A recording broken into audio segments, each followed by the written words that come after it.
Terkait belum adanya kepastian penerimaan calon pegawai negeri sipil di tahun 2017, langsung ditanggapi Asman Abdur, Menteri Pendayagunaan Aparatur Negara dan Reformasi Birokrasi.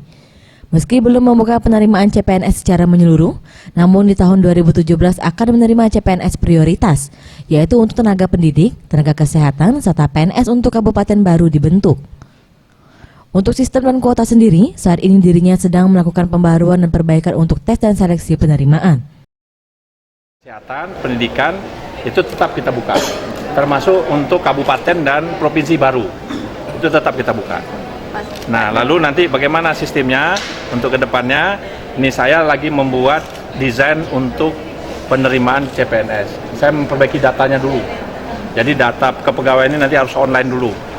Nah, sehingga nanti kita tahu kebutuhan guru misalnya di Sumatera Selatan, di Sumatera Selatan ini guru seperti apa, apakah guru matematika, apakah guru sejarah, apakah guru fisika, jangan judulnya hanya guru. Kemenpan RB saat ini melakukan pendataan ulang PNS dan melakukan evaluasi untuk kinerja.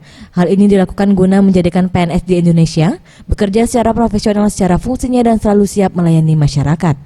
Faridul Satria, Sriwijaya TV.